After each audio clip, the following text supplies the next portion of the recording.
Makulay na ipinagdiwang ang 3rd Malabon Filipino-Chinese Cultural Festival nitong February 27.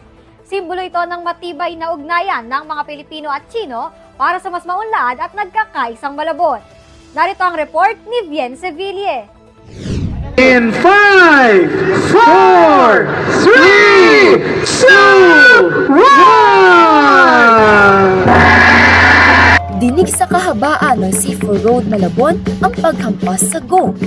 Hudyat ng opisyal na pagsisimula ng selebrasyon ng ikatlong Filipino-Chinese Cultural Festival sa lungsod.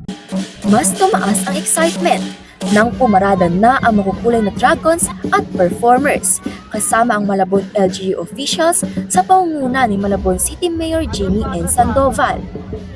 Highlights ng programa ang iba't ibang mga performances mula sa Filipino at Chinese communities sa Malabon, tulad ng lion dance, lantern dance, contemporary dance, at iba pang performances. Hindi rin nagpahuli ang mga CMU organization na CMU Coral, Iskultura, at Prime Motion Limitless na nagpakitang gilas sa pag-awit at pagsayaw. Ang CMU ang siyang nanguna sa pag-organisa ng event, katuwang ang iba pang opisina sa Malabon City Hall at Chinese community. Bukod sa mga performances, nagkaroon din ng ceremonial unveiling of bust bilang pagkilala sa Filipino-Chinese na sina Florentino Caico E. Francisco at Gregorio Santiago E. Gozon para sa kanilang kontribusyon sa lungsod ng Malabon. Nagkaroon din ng ribbon cutting para sa mga bagong instrumentong inihandog sa Philippine Army Kaugnayan Band. What began as a celebration has now become a tradition. And when something becomes a tradition, it means it has taken root. It means the community has embraced it. Isa na itong bahagi ng ating kalendaryo, bahagi ng ating kultura, at bahagi ng ating direksyon bilang lungsod. Tonight, we celebrate more than culture. We celebrate connection. Bukod sa city officials, present din sa event ang mga miyembro at opisyal ng Philippine Malabon Cultural Institute at Malabon Chamber of Commerce and Industry. Napakahalagang magtulong-tulong ang mga Chino at ang mga Pilipino. Actually, ang pagtiningnan natin ang kasaysayan, we are related by blood. In fact, ako dito ako pinanganak mas puso pa akong Pinoy kaysa sa pusong Chino. Espesyal na bisita naman ang Education Counselor ng Chinese Embassy sa Pilipinas na si Mr. Xiong Sheng.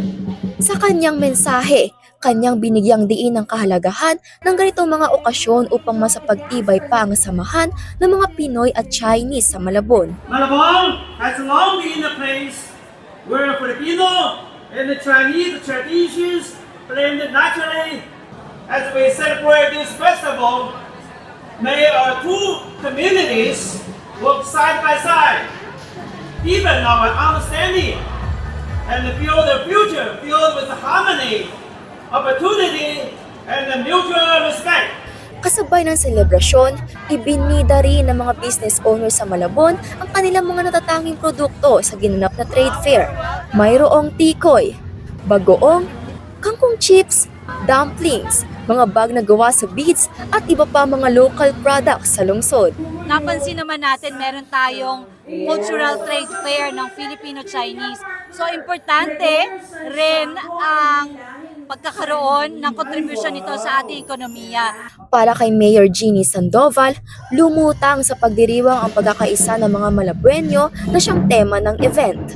Ang tema po ng celebration natin ay unity. Kahit mayroong mga perceived differences, ang pinaka-importante ay nagtutulungan, magkakasama, kapit-bisig, isang direksyon.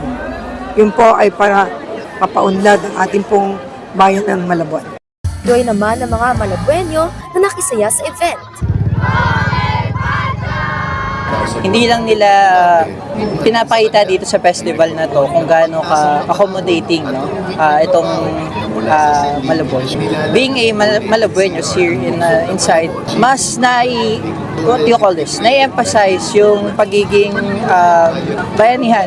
Ay, masaya ang events na ito. Napakaraming tao na nakipag-participate po para po sa Malabon na happenings na ito. Nagtapos ang selebrasyon sa isang makulay at engranding fireworks display. Ang selebrasyon ng Filipino-Chinese Festival dito sa Malabon ay nagpapakita ng pagpapahalaga ng lungsod sa kultura at tradisyon. Pinoy o Chinese ka man, hindi ito hadlang upang makamit ang nagkakaisa, nagtutulungan at progresibong Malabon. Ako si Jen Seville ng CMU iConnect, konektado para sa kabataang Malabueno. Manatiling konektado sa mga kaganapan sa loob at labas ng ating pamantasan. I-like at i-follow ang aming Facebook page at TikTok account at mag-subscribe na sa aming YouTube channel na CMU iConnect. Ako po si Kylie Nicole Mariano, konektado para sa kabataang Malabueño.